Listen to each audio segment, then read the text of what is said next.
Hi,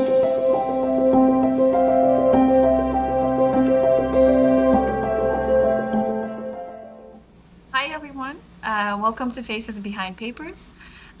Today, my guest is Venus Mahmoodi. She's an adjunct assistant professor at Columbia University Medical Center. She's a clinical psychologist as well as a research professor. Her clinical practice is currently in Columbia University Irving Medical Center. And her research interests are in perinatal mental health, like perinatal mood and anxiety disorders, perinatal loss, and infertility, especially in low resource populations in the United States. She is also specialized in childhood trauma and Muslim mental health. So thank you, Venus, for joining in for this episode. Yeah, thank you for having me. I'm excited to be here. So I know that you have like multiple roles, like being a researcher, teaching, as well as uh, like a clinical psychologist, practicing clinical psychologist. But I hmm first wanted to start with your journey in academia. Um, so before choosing academia, like your research role right now, what were the other options that you were considering, and why did you choose academia? So yeah. No, that's a really great question. So I started off with going to school and getting a degree in molecular biology because my goal was to get a PhD in like pharmacogenomics. And this is back in like 2000, 3 or 4. And I was really excited. And, there was this really great degree at University of California, San Francisco. And so that was my goal. And it just, it was just like a very difficult kind of beginning because, I needed to work so that I could, kind of make money and kind of support, my life and all of that. So I was doing that for a while, but it was during the Bush administration, and so money for like research was quite low, and so I noticed myself getting like I was getting laid off constantly. So I'd work at, you know, at Stanford, as a research assistant, and then would get laid off, and then I would went to UC Berkeley, and I got laid off. So around the same time I also got married, and I was talking to my husband about like I feel like I need to do something else because you know science is not being good to me. It's just I'm not able to find like the job that I really want, and I'm I don't really feel like I can prepare myself to go into a PhD program in the sciences. And so he's like, just explore, see what you like. And so I started looking into psychology programs, and it was at that point that I had to kind of think about, do I want to go into only clinical practice, or would I be interested in doing research? And at that point, there were very few Muslim women and Muslim practitioners of mental health within my community, and I think in the US at large. And so I felt like, you know what, I probably need to get a doctorate because there isn't much research focused on mental, kind of Muslim mental health. And so a doctorate might be more important to kind of be able to do the research and kind of collect data on this population that is really understudied. And so that's when I ended up applying to like one program the first time, and I had a terrible interview experience. It was a very psychoanalytic program, and so I just had no idea. This woman was just like berating me, and I'm like, I don't know what to say. Like I was just really freaking out. And it was hilarious because I came out and saying, "Oh my God, she hated me. She hated me because I was Muslim or something." Like just like really freaking out. And then someone's like, "No, no, no. That's just how the psychoanalytic community is. They're just very intense." So I ended up just taking some psychology courses because because my degree was in biology. I had taken like one psychology class my entire undergraduate degree. So I ended up taking several psychology courses just to prepare for reapplying, and so I ended up applying to two programs that year. One was at the original school I had applied to, just to kind of show them that, I can do it, see, I can get in. And then the second was at Palo Alto University. And so that's how I ended up at that school. And, originally I wasn't planning on going into academia. I was, it was a clinical program. And so I made sure to get as many diverse clinical experiences as I could. And, a friend of mine was TAing for a women's mental health class. And she's like, do you want to, co-teach, so that you can get some teaching experience? I'm like, no, I'm not going to go into academia. So I'm not going to, I'm not going to do this. And so, and then even research, like I'm like, I love research, but I don't know. Like, I don't know if I need to get into it. But then it was like, I think halfway through, I'm like, wait a minute. I kind of want to get into like more research. I don't necessarily want to do an academic career, but I really want to get into research. And so I started trying to look for more research opportunities. And it was really, really hard because anytime I would join a project, it would be at the very, very beginning or at the very, very end. And so it wouldn't be at the stage where you're actually collecting data and you're actually and then analyzing it and then producing a paper. So it was just like, like just be waiting, like, okay, we got to wait until we get the funding. We got to wait until this. So I wasn't really able to get as much experience as possible. I would say it wasn't until maybe the pandemic in 2020 where I kind of like set my mind like, you know what? I really want to kind of shift into academia. And so that's when I was able to start teaching at Teachers College where I'm an adjunct. And then in 2021, I joined as faculty as an assistant professor at the Columbia Medical School, Columbia University, whatever, Irving Medical Center. Um, whatever it's called.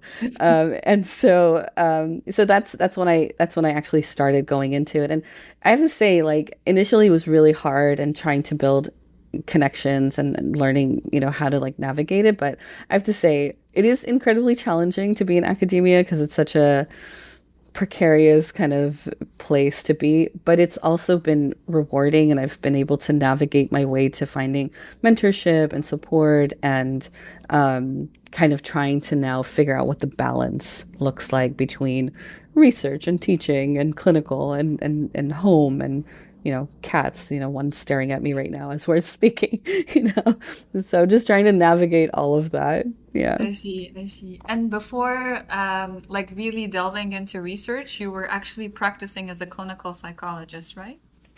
Yes, so all of my experiences were focused on clinical psychology. So, like during training, I did, a year at the Center for Survivors of Torture. So, where we worked with like refugees and displaced people who had either been tortured or were threatened with torture.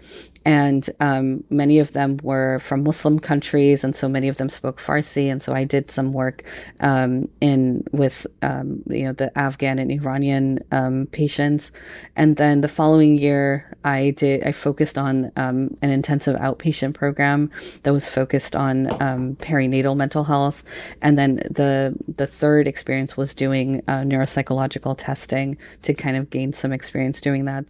And then for internship, I came to New York, and so in the U.S., the final year of a clinical PhD is to kind of put yourself into this like match process where you kind of apply to all these different, whether it's a hospital setting or a community mental health or like a veterans hospital system, and you basically kind of rank what programs you like the best, and then they just kind of like match you, and you can see like who matches you, and then you get it. It's very similar to residency match process that we have here in the US. And so I ended up matching in New York City, and that's how I ended up here. And again, it was a very clinical like a clinical internship. I was part of a specialized training in childhood trauma. And I thought that was going to have a little bit more research integrated, but it was more like, kind of resource building and creating opportunities for teachers and kind of those who support young children to become more aware of childhood trauma and how to protect it. So it was more information gathering and not so much actually doing research. And then Yeah, and then for my postdoc, it was purely clinical. It was in maternal mental health, and then I worked for the Khalil Center after that, which is a Muslim mental health center that's originally based out of Chicago, but then they also had other locations throughout the United States, and they have one in Canada, and that was purely clinical as well. And like I said, it was during the pandemic where I ended up meeting somebody who was at Mount Sinai Hospital here in New York City. And I said, I really want to get into research. What should I do? She's like, hey, let's try to write a paper together. And I'm like, okay, like, what should we do? And she said, oh, well, maybe we can do a systematic review. What are you interested in? And I said, well, I really want to look at, Muslim perinatal mental health. And she's like, well, maybe we should expand it out and just focus on like any perinatal outcomes, whether related to the baby or related to the mother. Let's just look at all. And then we found nothing on Muslims. And so it now is like a systematic review focused on perinatal outcomes in Arab women, because that's the area in which we had enough data to be able to write a paper. And so that paper's in progress. We haven't published it yet, but it really was the beginning of trying to build more research into my career. And then I was able to connect with the Global Mental Health Lab, which is at Teachers College, under the direction of Dr. Lena Verdelli. And she does a lot of work like in all over the world, but has some work she does in the Muslim world, so in the Middle East and Bangladesh and Pakistan. So I was really intrigued by her work, and so she started kind of mentoring me a little bit and connecting me with her PhD students. So it was a long journey, but it started at that point, and I feel like now I'm starting to reap the rewards of those connections. You're interested in, as you said, perinatal mental health, especially in Muslim women. And like, how did you get interested in this field? Were you like kind of seeing something should be done in this area in terms of like clinically, whether there wasn't enough like guidance on that, or yeah. Yeah, so the way it started was, I applied to Palo Alto University, and at the time that I was applying, this program no longer exists, but at the time that I was applying, they had a clinical neuroscience and women's health option as part of your PhD. And so what I did is, I knew I wanted to work with women. Originally, I was interested in working with adolescent girls, but after getting to know adolescent girls, I'm like, yeah, maybe not. uh, they're a little challenging, but nice, but challenging. And so I decided that I wanted to work with women, and I knew I wanted to work with Muslim women. And so when I was part of this program, we really looked at how women's hormones influence their mood and how it affects the HPA axis, and how mood is intimately connected to physical well-being for women, and especially there are vulnerable periods, that affect women's mental health, including, you know, some people during their menstrual cycles experience really severe symptomatology, right before their period comes. And then during the perinatal period, some people during pregnancy, and everyone thought that, oh, during pregnancy, no one gets sick, no one gets depression or anxiety because, you have all these hormones surging through your body and it would be great. But no, they found that there are women who experience depression and anxiety during pregnancy. And then postpartum, we see a lot of, experiences of mental health struggles. And so that was an area that, and then perimenopause, of course, and menopause. But I originally was kind of told, like, you seem like you would be someone interested in eating disorders. And so they kind of like pushed me into doing work on eating disorders and women and Muslim women. And I'm like, because, during Ramadan, you all, you eat a lot. And I'm like, I kind of don't want to do eating disorders. But, I agreed. I was like, fine. Ultimately, that became problematic because I had requested to change my topic multiple times. And so the way that that was interpreted in my program was that, oh, you seem wishy-washy, you don't know what you want to do, and you're basically, you keep wanting to change your topic. But I was trying to find, because I was told like there's no data on Muslim women and eating disorders. So then I was like, well, there is data on disordered eating patterns in Muslim women, so we can look into that. But then the one of the people that was mentoring me, she's like, yeah, but it just doesn't make any sense. So maybe you can look at body image and Muslim women and like how the hijab kind of influences that. I'm like, that sounds interesting. But again, it seemed like I was changing topics constantly, even though it was like a very thoughtful discussion around, okay, this is the data available. This is what you might have to figure out on your own. This is what you could possibly develop into a meaningful topic. But a lot of the leadership were looking at it from the outside in, and their interpretation was like, Venus doesn't know what she's talking about.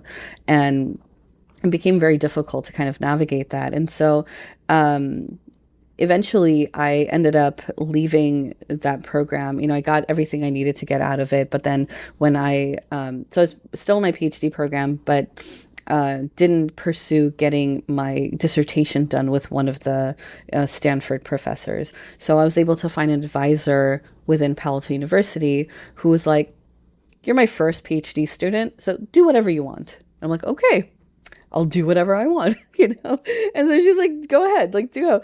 And so I started off with, I was like, well, I'm interested in, infertility. And she goes, okay, go for it. And, I was pregnant at the time with my daughter, and I'm just like, yeah, this seems really depressing. It's like all these poor women who aren't able to conceive. Like, I feel so sorry for them. But I'm just be sitting there like crying as I'm reading a paper. And I'm like, no, this isn't going to work, So I changed to postpartum depression, and that's when I started kind of building kind of that understanding of like, okay, I'm looking at postpartum depression, but I'm also interested in looking at Muslim women and what are the different things that influence Muslim women. Well, there's cultural diversity. So let's look at their ethnic background and their cultural understanding, like how much their culture helps them and doesn't help them. And let's look at acculturation, and let's look at gender roles. And then on the other side, it's like, what does their religiosity look like? What does their religious practice look like? Did they engage in practices related to the baby after the baby was born? So asking lots of like different questions about religious practice. And so that's kind of like where my interest in working with Muslims kind of came from. It's just like being part of the community and wanting to help the community, and then just noticing that, yeah, there isn't enough data on Muslim perinatal experiences, and just kind of like jumping into that area and working on the dissertation. It was ironic because I was in my postpartum time frame when I was like collecting data and doing all of that. And so I was only able to collect data for a short period of time just because my daughter was very young. And there was a lot of interest and a lot of people who wanted to, participate in completing the survey. But at some point I'm like, I have to like cut this short because I need to like move things along, and we needed to move to New York. And so I think, there's a lot of complexity to like wanting to do really good research, but also having to balance, a family and, yeah. So that made it a little bit more challenging. Like researching a topic while you're at that like same period must be also very challenging, at least like reading papers about Yeah. it. Like you have to constantly also think about yourself to some extent, like not get out of that mindset. So yeah. Yeah, it was interesting. I mean, I think especially like when the postpartum information started coming out, because I don't know, I don't know, like, was it influenced by, my mother's experiences? Was it influenced by my own experiences? Like, what is it that influenced my choice to, dive into perinatal or postpartum depression in particular? I can't say with certainty like what it was, but it's so interesting because at the time that I was doing work clinically and doing the research, I was in that stage. And now I'm older than my patients, and my child is older than my patients, and they're kind of like at the stage where they're, having babies and their kids are toddlers, and they're like, it's so hard. And I'm like, it is hard. It's incredibly hard. And it gets easier because you can take your, 10-year-old and you can say, go to the kitchen and get yourself some breakfast while I try to, respond to a few emails. And so you're able to kind of balance life a little bit better once the child gets a little bit older. So that gives hope to a lot of families. Definitely. And so right now, what research questions are you currently like trying to answer, explore? So yeah. Yeah, no, that's a great question. So I I'm still interested in perinatal mental health, and I'm interested in understanding, you know, what are the experiences that Muslim women are having in the US within the perinatal time frame? Like, what are their experiences during pregnancy? What are their experiences during labor and delivery? And then in the postpartum period? And we're trying to understand that in three different ways. The first is, through a qualitative study for which we're recruiting actively at the moment. And we're basically just trying to understand Muslim women's lived experiences. So asking them questions about their motherhood, asking them questions about what's influencing their motherhood, asking them questions about, you know, um, is it culture, does culture influence it? Does religion influence it? What is it that is helpful for them in terms of religion? What's unhelpful? So just trying to just get a sense of like what their experiences of motherhood are like, because, Muslim women, myself included, like we often look at the ideals and we look at, people like the Prophet's wives, especially his wife Khadija, who, gave birth to all of the Prophet Muhammad Sallallahu children, and she was known as being an excellent mother and being the best mother, and just like, and then we have all these other examples of like, Mary, Maryam alayhi salam, and like giving birth to Jesus, and how like she went through the pain, and how she was so brave and she did it by herself. And so, there's a lot of ideals, and like the sacrifice of Moses' mother, right? Like putting her child into this basket and, pushing him into the water. And so there's a lot of ideals that we see within our religion. And I want to see like what is it that influences these women's experiences, and is it the ideal? Is there a minimum? What emerges? So at the moment, my students are conducting interviews and we're collecting that data. The other thing that we're interested in exploring is on the quantitative side, is just understanding risk and protective factors, and understanding religiosity and religion and how that plays a role. I was once asked a question I had gone to a workshop at the Marseille of North America conference, and it was on grant writing. And one of the people that was there, who's a very famous perinatal researcher, and she asked me, she's like, why do you want to work with Muslims? There's just such a diverse group, and there's so many different like ethnic groups, and just so much diversity. Why don't you choose one particular group? Like, why don't you choose Afghan since you're Afghan? Or why don't you choose this group or that group? And I told her, I said, the tie that binds us is our faith and the fact that we're Muslim. And so it might be that we have cultural differences. It might be that we're from different ethnic backgrounds. It might be that, some people are converts and some people are born into the religion.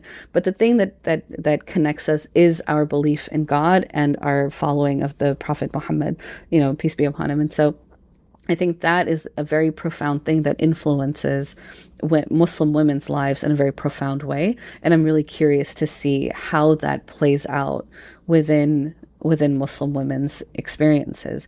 And so that's what we're trying to collect with the quantitative, is just asking questions about different type of religious practice, religious affiliation, attitudes, and then also understanding like childhood trauma and understanding depression, anxiety, etc. So there's quite a few things we're interested in looking in that regard. And then the third area that we're interested in is really looking at it's a project rooted in Islamic psychology, and Islamic psychology is essentially trying to understand, what does Islam say about mental health, and how are there certain treatment modalities that are rooted within our, Islamic tradition that can be integrated into, like psychotherapy. And there are, there's a lot of work being done in different labs around the country that are, where they're looking at indigenous practices that are rooted in a Muslim faith. But for me, what I'm most interested in is, what does Islam say about motherhood? What are the ideals? What are the minimums? And for me, the question that came up the most was, what are the minimums associated with motherhood? In religious practice, there's multiple tiers. So there's the minimum that you need to do to fulfill that task, and there's also like the ideal. And so my question to a lot of scholars was, is there something like this for motherhood? And so many of them were like, we have no idea what you're talking about. Like, what do you mean? I'm like, like certainly most people know that breastfeeding is not required, but there's some people who still believe that breastfeeding is required, that you have to breastfeed your child for 2 years. But there are people who know that you don't have to, that it's a choice. But, is that clear? Do we have like clarity around that? And so my interest is in kind of creating a theoretical framework of motherhood within the Islamic context, so that we can provide, researchers and mothers with an understanding of, here's what minimum motherhood within Islam looks like. And if you're depressed or anxious or struggling, not functioning, having a day where you're just not okay, that you need to at least fulfill these responsibilities in order to fulfill, your responsibilities as a mother within Islam. And that often will give people a sense of, kind of relief that I'm providing my child with the care that God expects me to give my child. And, I can go and get the care that I need. Yeah. So the other thing, I guess, is, where I had mentioned this, before, but, we're trying to like create opportunities for understanding the religion. And, when women understand like what is required of them, I think that gives them a level of empowerment, but will also give them a level of flexibility. And thankfully, I was able to find a woman scholar who has been doing a lot of work in this area, looking at women, Muslim women in particular, looking at their mental, like what is required of them, and looking at minimums. And it was so interesting, because I ended up like just reaching out to her through social media. And I said, this is what I'm interested in. She goes, I'm interested in that too. And I've been looking at that. And I did a whole course on this. And I'm like, what? Like, where have you been all my life? And so, I've been going through like her videos, and my team has been helping kind of go through the videos so that we can kind of gain an understanding of that.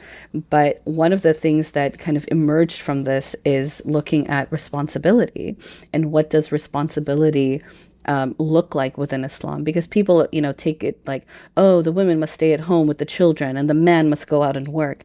And that's not what Islam says. Islam says that there's certain responsibilities that each person within a household has.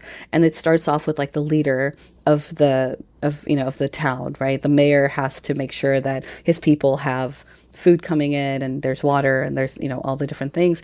And then, the husband is responsible for making sure that, the children and the wife are getting their basic needs met, and that they have food, and, the money's coming in so that they can do survive. And then the wife is responsible for caring for the household, making sure that the children are fed and clothed and have everything they need.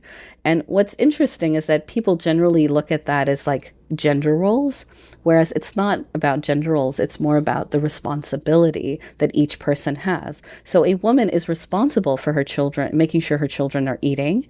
She's responsible for her children, learning to clean up after themselves, but she's not obligated to be the one to do it. So she can hire a nanny to make sure her children are eating. She can hire a nanny to make sure her children, have clean clothes and pick up after themselves, while she goes out and works if she chooses to. So, and then her money goes to her. She doesn't even have to give, the household the money, she can keep it for herself.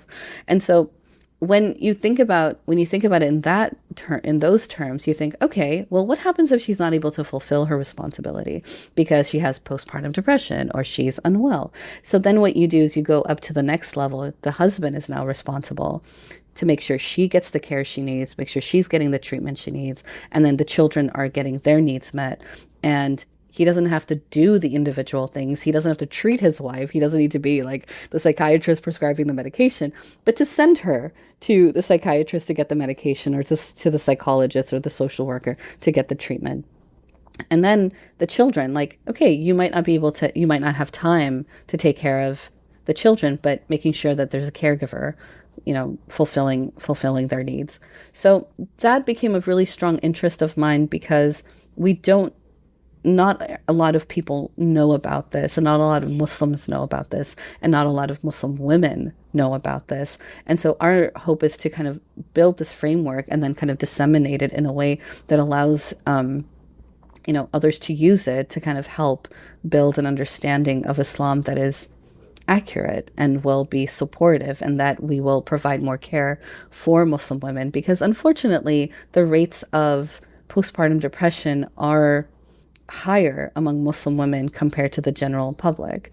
And so in the United States, it's hovering at about like 30%, whereas, among like middle class white women, it's around 20%.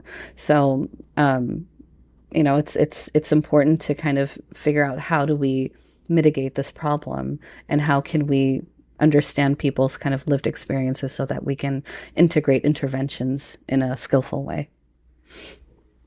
I think it's a really like valuable research because you also have to like this like people also have this image in their minds that it's like what's culturally learned is Hmm. actually assumed to be religious as Hmm. well, like Yeah. religiously like true.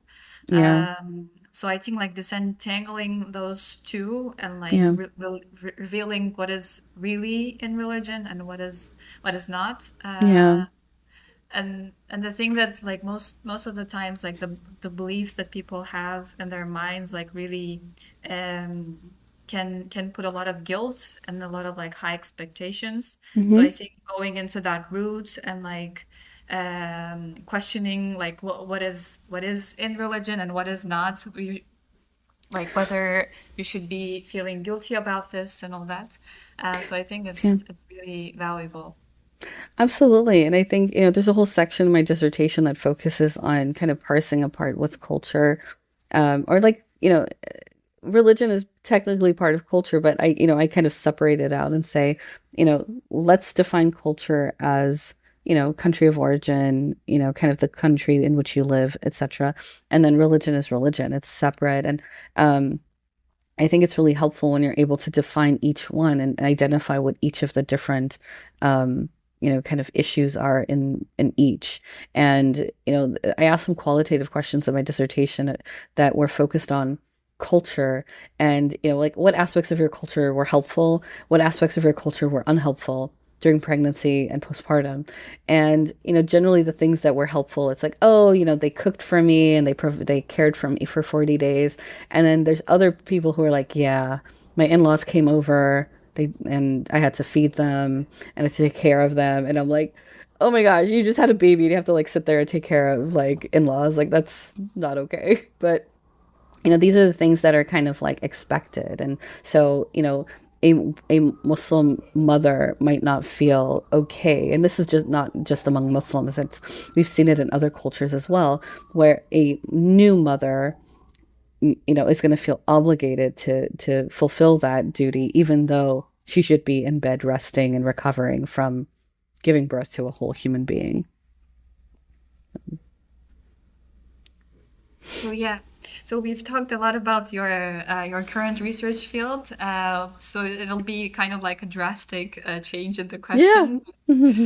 So as I said, like you have like multiple roles, like you mentioned as well. Yeah. So what is your like typical day and week look like? Like overall, how much time do you spend on research, your clinical practice, and Hmm. your teaching? And yeah, is it sometimes overwhelming? It's always overwhelming.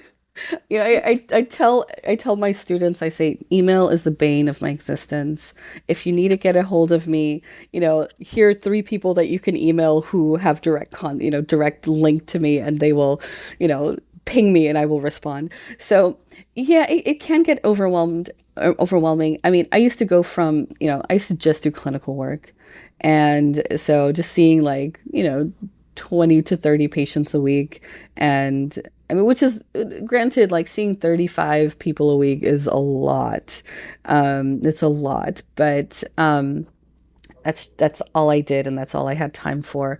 And now my time has become a little bit more, like, variable. So each day it's something different.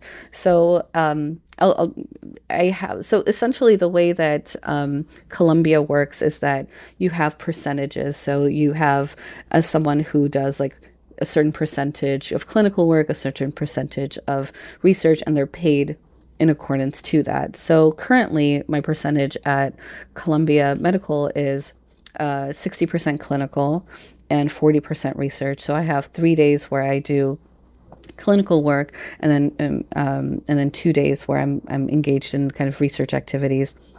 And those research activities are actually just for the lab that I work with, which is the early, oh gosh, I have to remember the name. It's like early neuroimaging, neuroimmunology, and neuropsychology lab. And so, yes, it's quite impressive. So they're called the early N3 lab. And I'm a clinical consult for them, and and I'm also involved in, like, their MRI work, and just working on, like, publishing papers, and just like regular kind of research type of duties, which is quite lovely. And then the work that I do, because I'm an adjunct at Teachers College, the work has to be kind of stuck somewhere, depending on time. So I usually teach 1 to 2 classes per semester. This semester I'm teaching one class, and it's on Monday nights.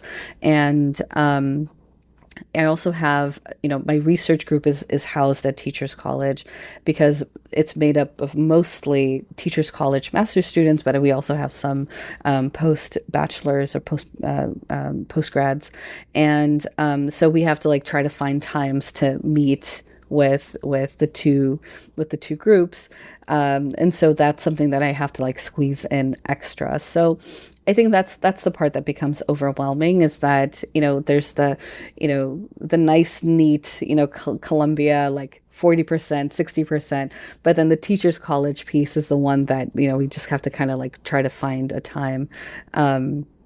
And so, we generally meet once a week with the group focused on qualitative work. We meet once a week with the group focused on quantitative.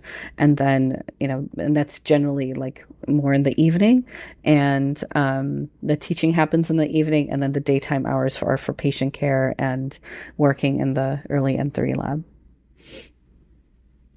And so another thing that I wanted to ask was, so you've delved into research later than your clinical work. So I Hmm. wanted to ask, like, what do you most enjoy about it, and is there anything that you just dislike about research? At least, like, the process of Mm. it, maybe, like, the formalities of it.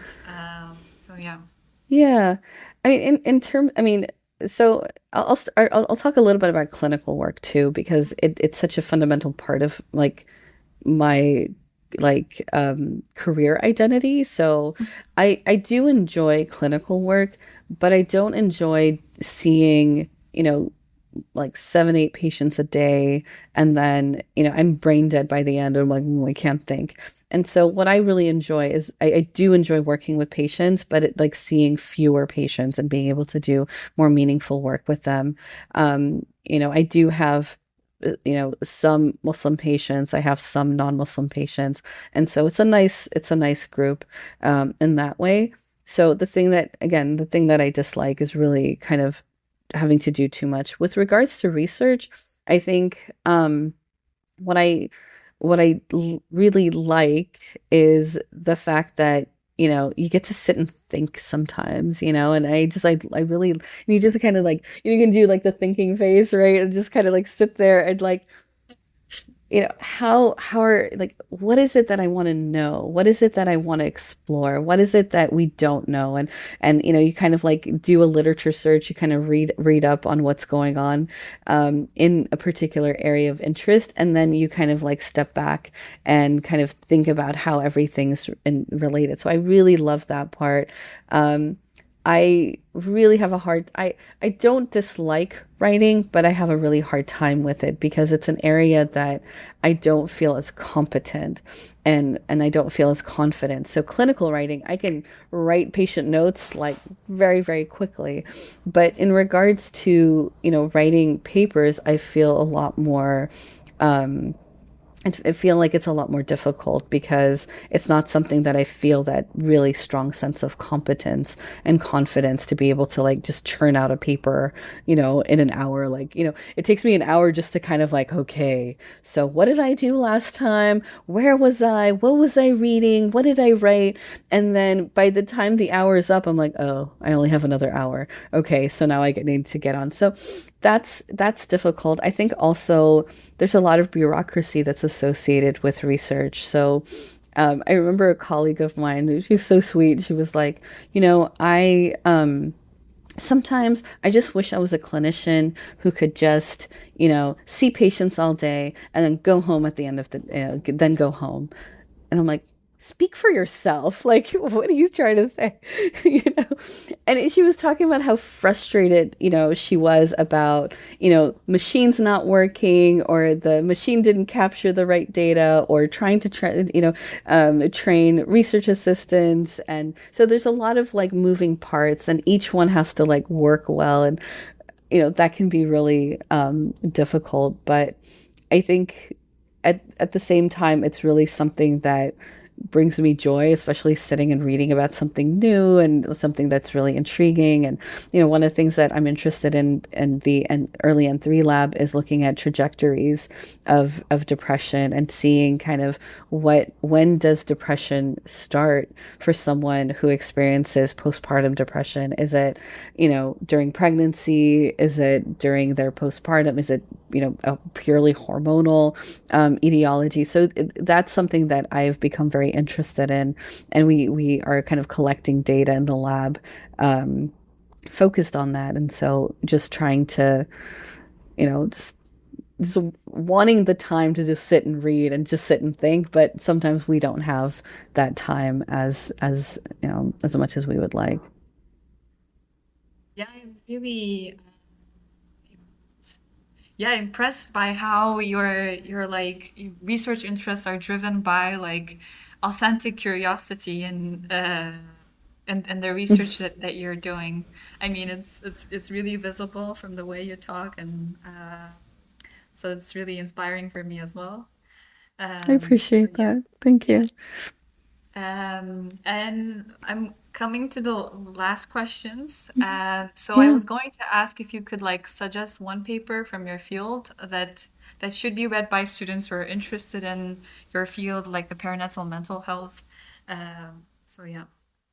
Yeah, there's one paper that I mean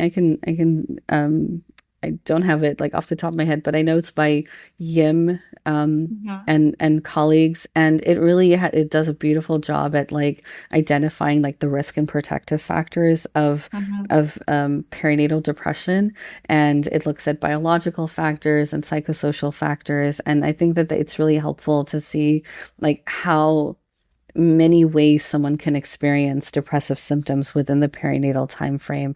So, I think so. If you're someone that's more interested in the biological side of things, you can see kind of what the biological influences are. And then if you're interested in more psychosocial factors, you can see that there's, what that looks like. Another paper that I really love is by the PACT Consortium, and it's a latent class analysis on looking at the heterogeneity of depression in perinatal depression, and it's a very, very large scale. It's a really large sample size where they're looking at what are the different classes of symptoms that kind of come out of the, I think they're using the Edinburgh depression, postnatal depression scale. And, they notice like there's, these different classes that emerge, and, trying to understand like what are the demographics that are associated with each of the classes. So I think that's an excellent paper. And that's one of the things we're trying to do with one of our papers, is to do an LCA for the Muslim women, for postpartum depression, to see, do we see any classes of, depression heterogeneity within Muslim women in the US. So, two areas that I'm most fascinated by. Then if you send me the link, then I can put it up on the description Of course. of the podcast. Yes, And yes. one last question, like Hmm. as someone who had challenges in graduate school Mm. especially, I want to ask like if you have any suggestions, like advices for PhD students or master Yes. students who want to stay in academia. So yeah. Yeah, number one, find your people, find your peers that are going to be strong supports for you, find mentors that are going to root for you and advocate for you. I've been I've been around people who would look at me and say, I don't know what to do with you. And when you hear something like that, you feel disheartened. You feel like you don't belong. You feel like you're not someone who's worthy to be in this area. I mean, one of the reasons I really struggled with getting into research was because multiple researchers said, I don't know what to do with you. And it's a very hurtful statement. But then I finally met someone who, it was actually, so Columbia, and you can look into your universities and see what types of resources are available. So at Columbia, we had like a diversity peer support network. And so it was bringing in, kind of, a lot of diverse groups of people working in different areas of Columbia, and kind of creating like a peer network for them.